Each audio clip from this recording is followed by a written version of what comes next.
अस्सलाम वालेकुम जनाब। अस्सलाम वालेकुम। जी सर, मैं इरशाद वानी NH1 न्यूज के लिए इरशाद वानी कुपवाड़ा से बोल रहा हूँ सर। अस्सलाम वालेकुम साहब, क्या हाल चाल? ठीक ठाक। बस जी सर ठीक है। जी सर, जो आपका वीडियो अभी जो चंद दिनों वायरल हुआ था, वो आप औरतों और बाकी लोगों को मार रहे थे आप वहाँ, तो जी उसके जी बाद जी। आज सोशल मीडिया पर आप फिर से छा गए हैं कि कोई सस्पेंशन ऑर्डर, क्या ये सच है सर? कुछ पता नहीं मुझे, क्या बताऊं। तो सोशल मीडिया पर वायरल ऑर्डर हुआ है आपका कि ना आप ना, ऐसा वैसे कुछ नहीं है। हम्म? ना ना, कुछ नहीं, ऐसा कुछ नहीं है। तो सर आप जो आपने पिछले दिनों जो वायरल हुआ है वीडियो, उसके बारे में आप कुछ कहना जी, चाहेंगे, कुछ सफाई देना मैं चाहेंगे? आपको ये बताऊं, 500 केसेस हमें आए थे एक दिन पहले। जी कल हमें आए हैं 148। जी सर। ये है उस एक्शन का नतीजा। जी। अरफे के दिन हमने लोगों को बिल्कुल जमा होने नहीं दिया, अच्छा। बिल्कुल नहीं। जी जी तो यही वजह है कि हमने केसेस को डाउन किया 500 से लेके जी 148 तक। जी जी वरना यहाँ आज हजारों केसेस होते। जी और आपको पता है कि हमारे पास जो फैसिलिटीज हैं, जी चाहे जो मेन पावर है, जी जी जो इंफ्रास्ट्रक्चर है, वो लिमिटेड है। जी जी। क्योंकि आप एक शाइस्ता शहरी हैं, आप जानने वाले। आपके साथ आपके सामने मीडिया भी था, आप उनको साथ चला रहे थे ना ना कैमरा? ना जी जी ना ना, मेरे साथ कोई मीडिया वगैरह नहीं था। ये किसी ने चोरी छिपे किया। जी सर, जिस स्पॉट पे आप गए वहां पर बिल्कुल आप जहां जहां भी आप गए वहां बिल्कुल गली कोचे सब आप जगह बिल्कुल आपका कैमरामैन आपके साथ था। एक ना दूसरा ये है नहीं कि नहीं, कैमरामैन नहीं था, कैमरामैन नहीं था मेरा। जी जी। ये मेरा कैमरामैन नहीं था। अच्छा अच्छा मेरे साथ कोई कैमरामैन नहीं था। अच्छा अच्छा अच्छा। ये मुझे पता नहीं, ये सिलेक्टिव, मतलब 2-3 मिनट का सिलेक्टिव वीडियो किसी ने दुश्मनी निकालने के लिए किया है। नहीं सर, आप उस पे सच्ची में आप उस पे मार रहे हो, एक औरत को मार रहे हो आप, और दूसरा जो एक वो बुजुर्ग निकला है, आपने एक बैंक मैनेजर को भी मार दिया है वहां पर। जो एसेंशियल सर्विस, जो बैंक एक अहम चीज है, और वो भी एक जी रेस्पेक्टिव जी पर्सन है जी जो जी जी। मैनेजर साहब, और वो ना जी। मैनेजर को मारते हुए आपने देखा मुझे? नहीं देखा तो नहीं है, लेकिन ये बनाई गई कहानी है, वही तो है ना। अच्छा। इसका दूसरा पहलू भी है, आपको सोचना पड़ेगा, ये देखना पड़ेगा। जी जी। इसका कोई और बुनियादी कुछ और मकसद है, कुछ और मुद्दा है। आपने कहा सर कि पहले 500 केस आए थे, उसके बाद जब हमने ये एक्शन शुरू किया, उसके बाद आज की डेट में कोई 48 केस आए हैं। तो नतीजा, 148 नतीजा उसी का है। तो क्या अगर जो लोगों को मारदार से क्या ये चीजें कम होंगे सर, क्या आपको लगता है? ना, अगर हम लॉकडाउन इम्प्लीमेंट कराएं, जी अगर हम लॉकडाउन इम्प्लीमेंट कराएं, जी जी अगर लोगों में थोड़ा सा शऊर आ जाए, लॉकडाउन इम्प्लीमेंट कराएं, गैदरिंग ना करें। जी आपको पता है कि अरफे के दिन आपके कुपवाड़ा में कितनी गैदरिंग होती बाजार में? जी जी हमारे यहाँ कितनी गैदरिंग होती बाजार में अरफे के दिन पर्टिकुलरली? जी जी अगर हम उस गैदरिंग को जमा होने देंगे जी जी तो मुझे बताओ, अब खुदा के वास्ते जी जी हाल क्या होता, बताइए। आप बताइए, आप भी यहीं रहते हैं, जी। है ना? तो अभी अभी जो आपका जो जो आपका उन्होंने कुछ जो इसके लिए आपने जवाबदेही मांगी है, तो कहाँ तक आपने अभी तक आपका क्या चल रहा है सर, कहाँ से कितना नहीं, क्या? मुझे नहीं, नहीं ना, वो डीसी साहब से मांगा होगा, डीसी साहब वो खुद करेंगे, देखेंगे। अच्छा। तो हम्म, आप इस बारे में कुछ आप कहते हो ये सिलेक्टिवली है, आपने कुछ किया नहीं है, ऐसा ये आपका कहना है सर? बिल्कुल बिल्कुल बिल्कुल बिल्कुल, ये मैनिपुलेट किया गया है।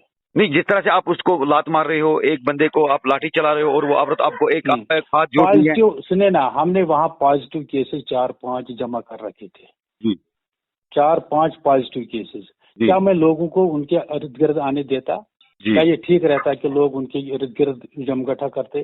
जी 4-5 केसेस उन्हीं से भगा रहे थे, यहाँ से दूर हटो, जी यहाँ से दूर हटो। और वो जो औरत थी वो भिखारन थी, वो मतलब भीख मांग रही थी। जी जी। 10 बार उसको कहा कि यहाँ से निकलो, यहाँ से हटो, यहाँ से हटो, मानती नहीं। तो सर आप एक एडमिनिस्ट्रेटर होके आप क्या लेडीज पुलिस को साथ नहीं उठा सकते थे, जैसे आपने बाकी पुलिस वालों को उठाना, या आप अकेले निकले हो दबंग की तरह आप लाठी उठाते हो? कि आपके पास लाइन ऑर्डर, आप एक मालिक हो डिस्ट्रिक्ट के, एक एडमिनिस्ट्रेटर सही होने बात के है। बावजूद आप पुलिस को भी इन्फॉर्म कर सकते थे, लेडीज पुलिस को भी साथ लेके। पुलिस तो थी ना मेरे साथ, और पुलिस उसके भी थी, पुलिस भी थी, पुलिस अगर भी। मैंने यही कहा ना, ये सिलेक्टिवली बनाया गया है। मिसाल मैं बता रहा हूँ, ये आप कह रहे हो वो बेकार थी यहाँ हम कुछ। पूरा दिन, सुने ना, हम पूरा दिन सड़कों पे थे, पूरा जी दिन। जी जी पूरे दिन मैंने अपनी गाड़ी में बिठाए लोगों को हॉस्पिटल पहुंचाया, अपनी गाड़ी में खुद मैं सड़क पे था, अपनी गाड़ी में लोगों को बिठा के 3-4 बार मैंने 3-4 फेरे लगवाए वहां से हॉस्पिटल के लिए। जी जी जो भी पेशेंट आता था उसको अपनी गाड़ी में बिठा के हॉस्पिटल में डालते थे। जी 4-5 पॉजिटिव केसेस मैंने अपनी गाड़ी में, इतना रिस्क लिया, अपनी गाड़ी में उठा के हाँ, उनको आइसोलेशन सेंटर में ले लिया। जी। तो वो किसी को दिखा नहीं। ड्यूकॉम एडमिनिस्ट्रेशन से या एलजी एडमिनिस्ट्रेशन से ये कतीत और ऑर्डर आया है कि जहां भी एसेंशियल सर्विस, चाहे हॉस्पिटल वाला हो, चाहे बैंक वाला हो, पुलिस कर्मी हो या हेल्थ वर्कर हो, आपने हेल्थ वर्कर को भी मारा है, आपने बैंक को भी मारा है, आपने एसेंशियल वालों को भी मारा है, यहाँ तक कि जो एडमिनिस्ट्रेशन की तरफ से ऑर्डर किया गया है उसमें यह कहा कि उनका पास जो है, जो उनकी नौकरी का पास, वो उनको छोड़ दिया ना, उनको किया ना जाए ना ना ना, कर्फ्यू ना पास। वो देखिए जो ऑफिशियल टाइम था ना, ऑफिशियल टाइम में जितने भी लोग आए उनको हमने छोड़ दिया।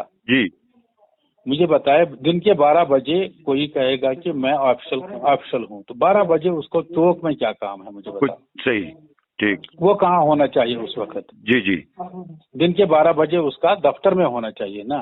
जी जी तो बाकी इसमें जो मेरा जो इंटेंशन था, वो इंटेंशन ये था कि लोगों को बचाया जाए किसी भी तरीके से। इसी तरह से डीएम तेलंगाना ने किया, उसने शादी पे हमला कर दिया और वहां पर लोगों को मारा, उसको बाद उसको सस्पेंड किया गया। तो उसने भी उसी तरह से, उसका भी यही कहना था कि मैं लोगों को अवेयर कर रहा था, मैं लोगों को कह रहा था कि, लेकिन जिस तरह से वो शादी में उस मैरिज हॉल में गया, आपने खुद देखा होगा वो वीडियो, सुनिए तो ना, क्या वो तरीका ठीक था? वो कहीं अंदर गया प्रेमिसेस में। जी तो हम अंदर नहीं गए ना, हम बाहर सड़क पे, जो लोग बाहर सड़क पे थे मुझे बताए, क्या वो लॉकडाउन का पालन कर रहे थे? हैं? सड़क पर नहीं होना चाहिए था किसी बंदी को। जी वही होता लॉकडाउन का पालन। जी। अच्छा, जो ट्रेड वालों का इल्जाम है आप पे सर, कह रहे हैं कि ये एसेंशियल सर्विस जो ना उधर से उधर करता है, अगर हमें ही परमिशन दिया जाए तो हम ही उन लोगों को आगे तक पहुंचा देंगे, बाकी वो ले जाएंगे जहां उनको लेना होगा। बिल्कुल, ये बात सही है। ये बात सही है। मैं ट्रेड वालों का, मैं उनका दुख दर्द समझ सकता हूँ जी। क्योंकि उस दिन जिस अगर किसी को उस दिन नुकसान हुआ, वो हुआ ट्रेड वालों को जी, क्योंकि वो उस दिन व्यापार करते, वो उस दिन काम करते, कुछ कमाते जी। उस चीज का मुझे वाकई दुख है। हाँ। अगर किसी का नुकसान हुआ जी, अगर किसी का नुकसान हुआ, वो हुआ ट्रेड वालों का, हमारे दुकानदारों का जी। हमारे दुकानदारों का वाकई नुकसान हुआ, मतलब बेकरी वालों का, मीट वालों का, बाकी किरियाना वालों का नुकसान तो हुआ जरूर, क्योंकि जब हमने खुलने ही नहीं दिया जी जी, उस चीज का वो है, दैट इज ट्रू। अच्छा, बाकी जो बात होगी वो हम जो बात होगी उसका हम एतराफ करते हैं जी जी।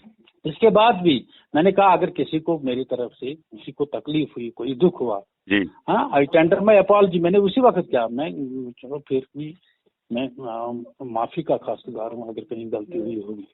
ठीक है, शुक्रिया।